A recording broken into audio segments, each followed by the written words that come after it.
이 자리에 오신 모든 분들에게 하나님의 평안이 가득하시기를 기원합니다. 오늘 말씀을 좀 드리겠습니다. 오늘의 제목은 전혀 다른 예배입니다. 지난 시간 우리는 혼인잔치에 참석하신 예수님의 모습을 살펴보았습니다. 그분께서는 잔치에 모인 모든 사람들을 행복하게 하시기 위해서 참석하셨습니다. 우리도 예수님의 제자가 되려면 그분의 모본을 따라야 할 것입니다. 내 신앙의 우월함을 지키기 위해 다른 사람과 벽을 쌓아놓고 나를 격리시키는 대신에 다른 사람의 관심사에 내 관심을 결합시키므로 우리도 다른 사람들을 위해서 즐거운 마음으로 봉사해야 한다. 그런 내용을 지난주에 말씀을 드렸죠.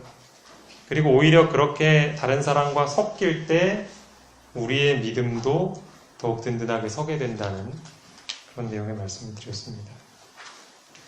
오늘은 예수님께서 제자들과 함께 예루살렘 성전에 가셨던 사건을 살펴볼 것입니다. 그때는 6월절이었고요. 절기를 지키려는 많은 무리들이 예루살렘을 향해 이동하였습니다. 그들의 대화의 주된 주제 역시 메시아에 대한 것이었습니다. 우리 지난주에도 그랬죠.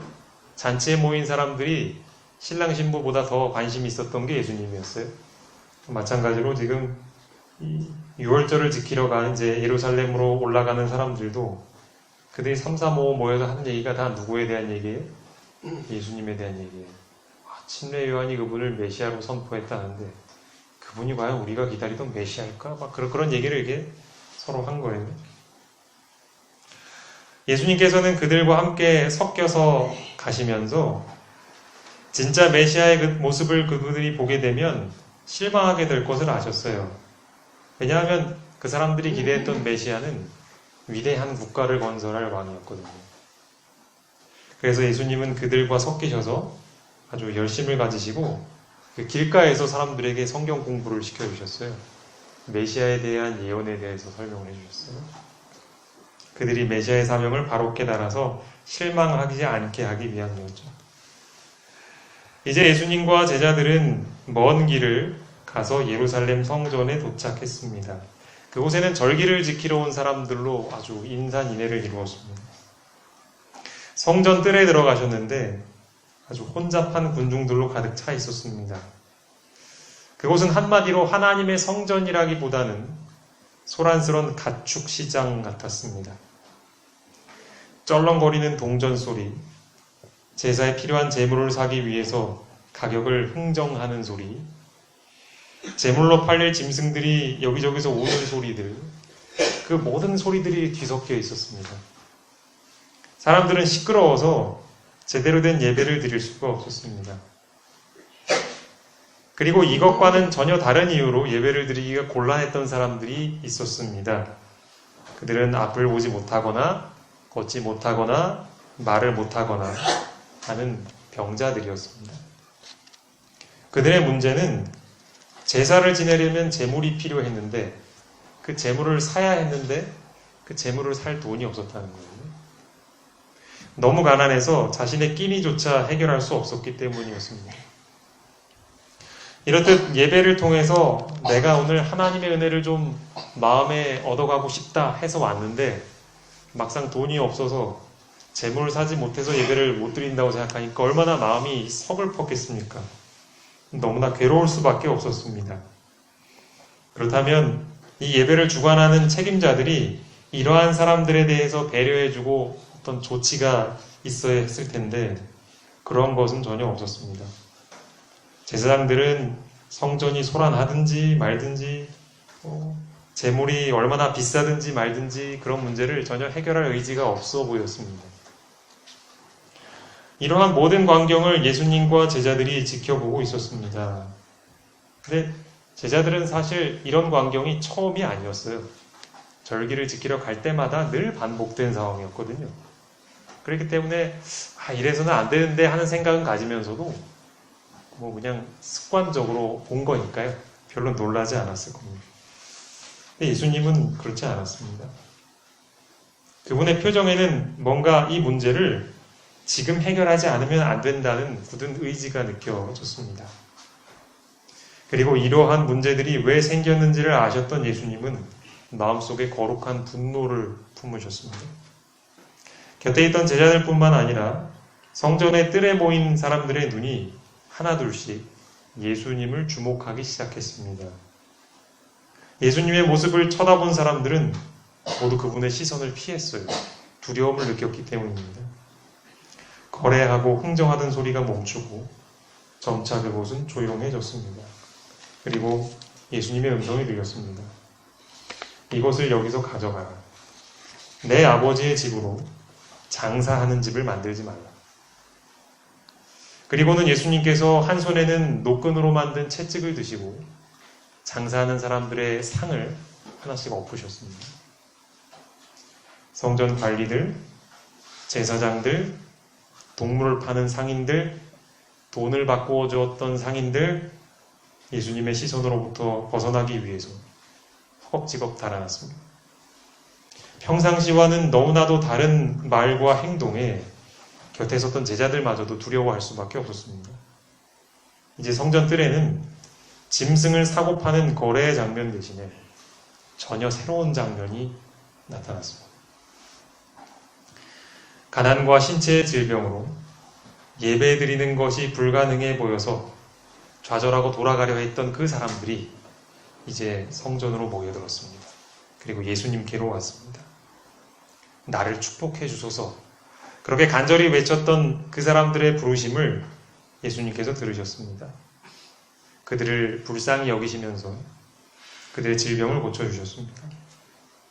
말을 못했던 사람이 입을 열어 찬송을 부르고 또 맹인들이 눈을 떠서 예수님의 얼굴을 바라보았습니다. 여러 날 동안 겪어온 고통 때문에 밤낮으로 좌절할 수밖에 없었던 이들의 마음이 즐거움을 회복하게 되었습니다. 이렇게 그들은 예수님 때문에 병든 몸뿐만 아니라 마음까지도 회복이 된 것입니다.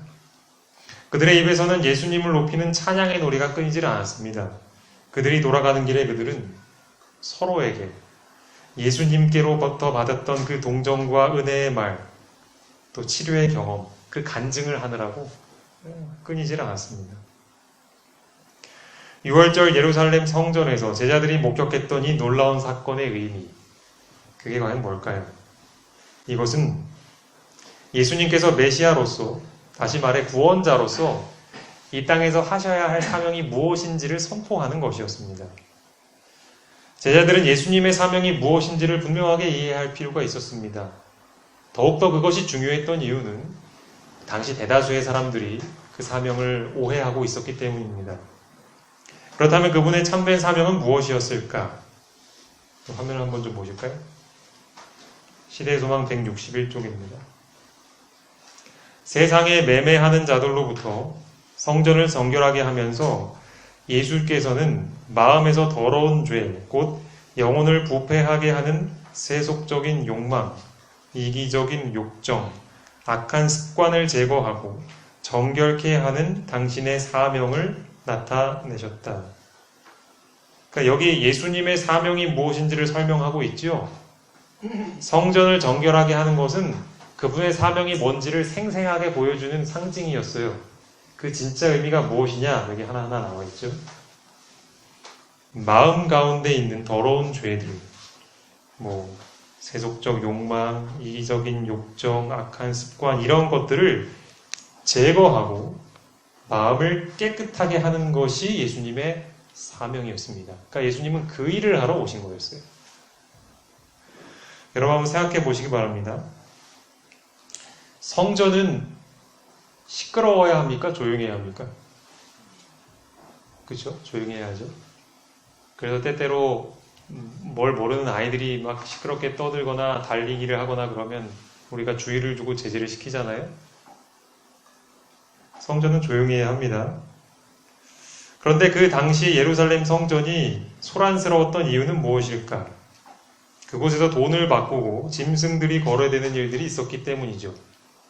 그렇다면 이러한 환전, 돈을 바꾸는 일과 매매, 짐승을 사고 파는 일이 성전 뜰에서 있었던 이유는 뭘까? 멀리서부터 절기를 지키러 온 사람들에게 편의를 제공하기 위한 것이었습니다.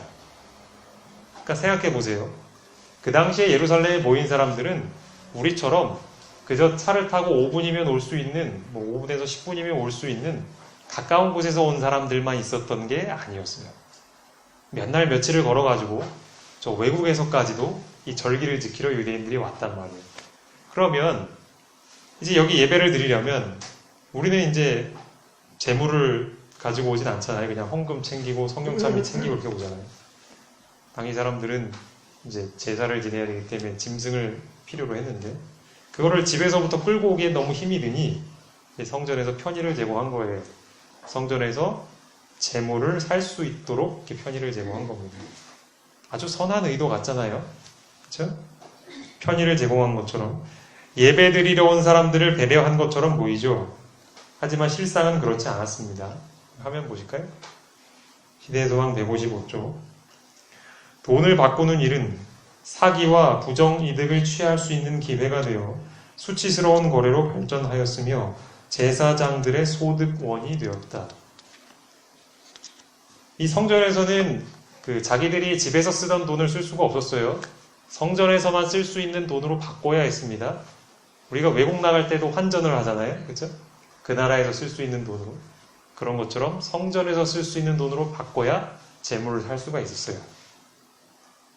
근데 이거를 바꾸는 과정에도 기준을 아주 턱없이 비싸게 매겨놔가지고 환율을, 이거 요즘 말로 하면 환율이죠. 환율을 아주 비싸게 매겨놔가지고 사람들이 돈을 바꾸는데도 손해를 보게 만들었던 거예요. 근데 그것에서 생기는 차익을, 환전 차익을 제사장들과 그 상인들이 나눠 가진 거예요. 제사장들의 소득원이 되었답니다. 다음 넘겨주세요. 상인들은 동물들을 팔 때 엄청난 가격을 요구하였으며 그 입금을 제사장들과 관원들과 나눠 가졌다. 그러니까 환전 상인들뿐만 아니고요. 제물용 짐승을 팔던 상인들도 폭리를 취한 겁니다. 그 이익금을 그래서 제사장들과 관원들과 나눠 가진 것입니다. 다음 화면 볼까요? 경배자들은 제물을 바치지 않으면 하나님의 축복이 그들의 자녀들과 토지에 임하지 않을 것이라고 믿도록 가르침을 받았다. 자, 이제 자신들의 이익을 아주 확고하게 하기 위해서 제사장들은 뭘 했냐? 백성들에게 가르쳤어요. 자, 여러분, 예배 드리는 게 얼마나 중요한 것입니까? 절기 꼭 지키러 와야 됩니다. 그리고 제물 꼭 드려야 합니다. 이런 걸 아주 강조했어요. 여러분들이 이 비싸다고 제사 안 지내면 여러분 집에도 여러분 땅에도 복이 안 내릴 거니까 꼭 제사 드려야 합니다. 이렇게 가르쳤단 말이에요. 언뜻 보면 이게 성직자로서 당연히 해야 할 권면처럼 보이지만 사실 그 의도는 뭔지 아시겠죠? 그렇게 강조해야 자신들의 수익이 늘어나는 거죠. 성직자라는 탈을 쓴 장사꾼의 속임수였을 뿐입니다. 다음 화면 볼까요? 그들은 성전과 관계되는 의식을 이행하는 데 매우 엄격했으나 그렇게 한 것은 무엇 때문이었대요? 돈을 사랑하는 마음 때문이었다. 그러니까 이 모든 문제가 다 어디에서 생겨난 거냐면요. 성직자들과 상인들이 품고 있었던 돈에 대한 욕심 때문에 생긴 일입니다. 그래서 예배가 망가진 거예요. 이 욕심 때문에 참으로 하나님께 예배드리려는 사람들이 하나님을 향해 나아가는 그 길이 막혀버리게 된 것입니다. 가난하고 병든 자들이 받아야 할 하나님의 은혜의 통로가 막힌 것입니다. 생각해 보십시오. 만약 스스로 호흡을 할 수 없는 환자가 산소 호흡기를 끼고 있는데 누군가 가서 그 호스를 잘라버린다면 그 행위는 용서받을 수 있겠습니까? 왜냐하면 그것은 생명을 끊어버리는 행위거든요. 살인행위와도 같은 것입니다.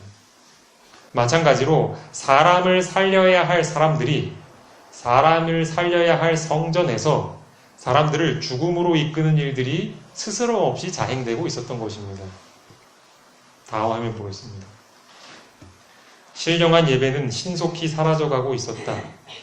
전혀 다른 예배를 확립하는 것이 그리스도의 사업이었다. 여러분, 신령한 예배라는 표현 많이 들어보셨을 겁니다. 우리 기도하실 때도 우리 예배가 신령과 진정으로 드리는 예배가 해달라 이렇게 기도하시는 경우들이 많거든요. 근데 신령한 예배라는 게 도대체 뭘까요? 무슨 예배가 신령한 예배일까요? 영적인 예배, 성령이 임하시는 예배. 예배 때 성령이 왜 우리에게 임하셔야 할까? 저는 그래서 항상 기원을 할 때 예배 때 빼놓지 않고 성령을 구하는 기도를 합니다. 이런 이해가 저에게 있기 때문에 그렇습니다. 신령한 예배란 성령이 우리 마음에 임하시는 예배예요. 그럼 성령께서 우리 마음속에 임하셔서 하시는 일이 뭐냐면 하나님과 우리 사이를 연결시키시는 거예요. 예를 들어 보겠습니다. 여기 저는 한국인이고요. 미국 사람이 여기 있다고 한번 생각을 해보시죠. 그러면 저하고 이 미국 사람하고 대화가 잘 될까요? 네. 사실 저는 영어를 대학원까지 배웠지만 영어를 잘 못합니다.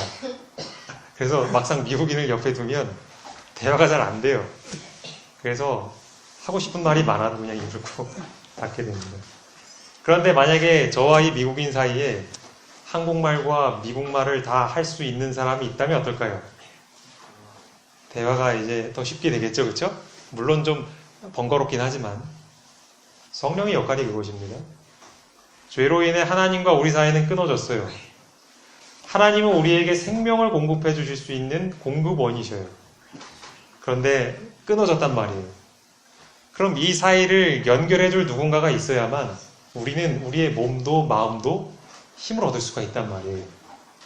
그래야 되는 시간이 바로 예배예요, 예배. 그렇기 때문에 그 일을 도와주시기 위해서 누가 오셔야 되는 거예요? 성령 하나님이 오셔야 되는 겁니다. 아시겠죠?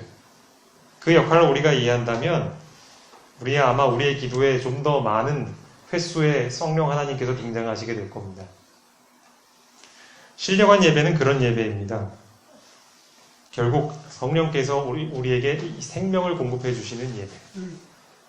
그래서 이 예배를 드리면 좌절했던 사람들이 힘을 얻고 병 때문에 고통받던 사람들이 막 몸에 활력이 생기고 하는 그런 일이 나타나야 하는 거예요. 그래야 진짜 신령한 예배인 거예요. 전혀 다른 예배죠. 제사장들은 이 신령한 예배를 생명 없는 예배로 만들어버렸죠. 자신들의 욕심 때문에. 전혀 다른 예배를 확립해야 하는 것은 그때뿐만이 아닙니다. 지금 이 시대에도 마찬가지입니다. 우리는 이제껏 수많은 예배를 드려왔습니다. 아마 이 자리에 계신 많은 분들이 손가락으로 셀 수 없을 정도로 많은 예배를 드려오셨을 것입니다. 그렇다면 우리는 그 예배를 드리면서 우리의 몸과 마음이 얼마나 활력을 얻는 경험을 하셨습니까? 한번 세볼까요? 내가 예배 드렸던 것 중에 과연 얼마나 정말 생명이 오는 것 같은 느낌을 받았는가?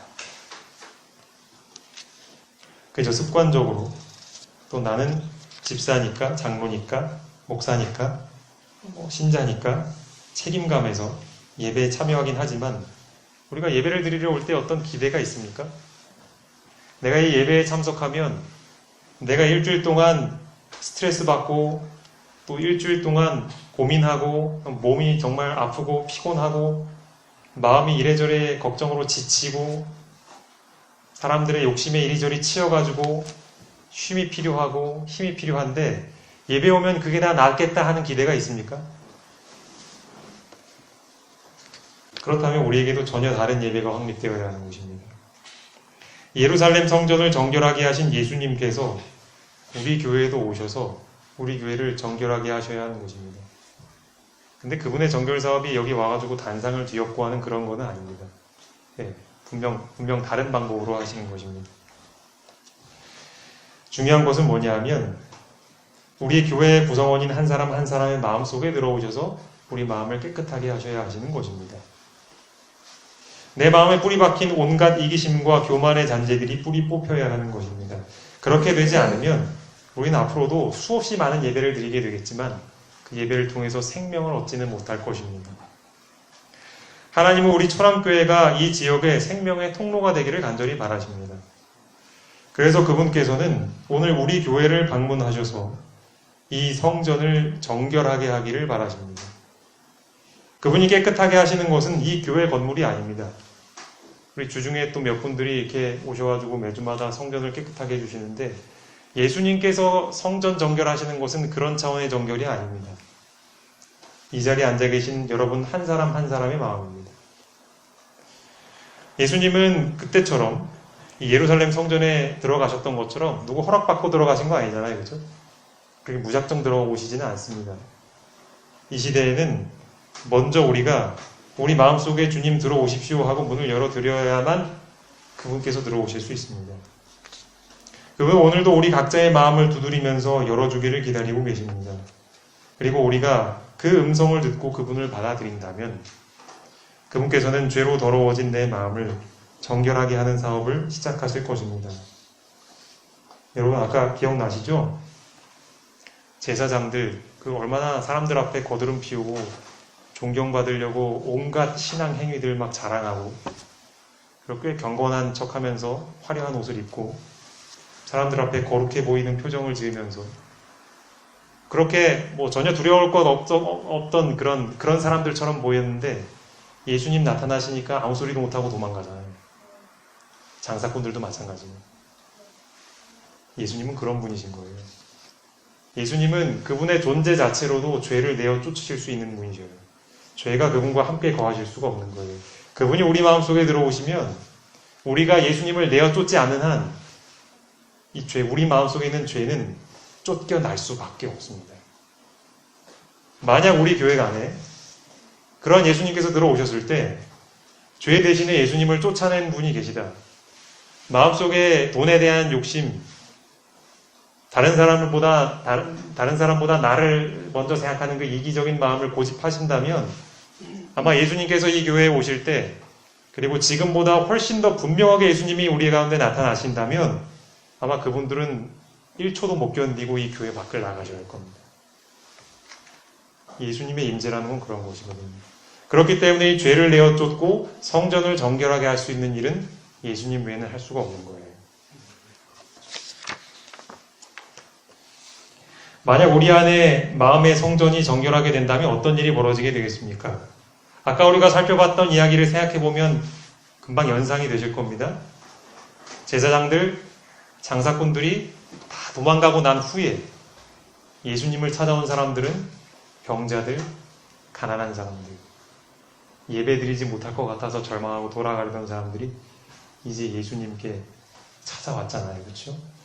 마찬가지로 우리 교회가 깨끗해지면 우리의 마음의 이기적인 욕망과 죄가 뿌리 뽑혀 나가게 되면 그때 무슨 일이 생기냐면 우리 교회에 사람들이 오게 됩니다. 정말 갈급한 사람들이. 하나님을 알지 못하지만 하나님의 은혜, 하나님의 치료의 능력이 너무나 필요해서 이 자리에 찾아오게 될 것입니다. 우리의 마음속에 죄가 사라지게 될 때, 우리의 마음에서 죄가 해결될 때 정말로 하나님이 필요한 사람들에게 하나님의 은혜가 흘러가게 되는 것입니다. 몸과 마음의 질병으로 고통받고 있는 사람들, 좌절하고 낙심한 사람들, 죄의 습관의 노예가 돼서 스스로도 그것을 벗어나지 못하여 고통받고 있는 사람들이 우리를 찾아올 것이고 교회를 찾아오게 되는 것입니다. 그리고 우리는 예전처럼 더 이상 그들을 무시하거나 무관심하지 않을 것입니다. 그들의 고통을 마치 나의 아픔인 것처럼 함께 아파할 것입니다. 그리고 더 그들에게 다가가 동정하는 마음으로 그들의 필요를 도와줄 것입니다. 이게 바로 뭐냐 하면 우리에게서 회복되어야 할 전혀 새로운 예배입니다. 지금 우리 교회에 중요한 것이 무엇일까요? 그리고 나에게 중요한 게 뭘까요? 우리 교회의 예배 형식을 바꾸는 일일까요? 선교 사업을 다르게 구상하고 계획하는 것일까요? 어떻게 하면 많은 사람들을 교회로 끌고 와야 될지 고민하는 것일까요? 아닙니다. 이것들보다 먼저 이루어져야 할 사업이 있습니다. 그것은 예수님께서 공생애를 시작하시면서 하셨던 그 사업, 바로 우리 교회가, 우리 마음이 정결해지는 그 사업입니다. 이 사업이 이루어지게 된다면 앞서 말씀드린 그런 교회의 변화들은 자연스럽게 일어나게 될 것입니다. 가장 시급한 문제는 뭐냐 하면 지금 우리 각자의 마음속에 자리 잡고 있는 여전히 해결되지 못한 우리의 욕심과 이기심입니다. 이것이 예수님의 능력으로 뿌리 뽑혀야 합니다. 이 일에 내 생명뿐만 아니라 우리를 통해 구원받아야 할 이웃들의 생명도 달려있다는 사실을 우리는 엄중히 생각해야 합니다. 내 안의 이기심과 교만, 탐욕이 실제적으로 뿌리 뽑히지 않는다면 우리는 예수님께서 재림하실 때 장사꾼과 제사장들이 그랬던 것처럼 그분의 모습을 두려워서 도망가게 될 것입니다. 우리가 그래서는 안 되겠죠. 오늘 우리 교회가 그리고 우리의 마음의 성전이 예수님을 모시는 선택을 함으로 이전과는 전혀 다른 정결한 모습으로 바뀌게 되길 바랍니다. 그래서 우리의 교회가 전혀 새로운 예배를 확립하게 되는 그러한 일이 있게 되길 바라면서 말씀 마치겠습니다.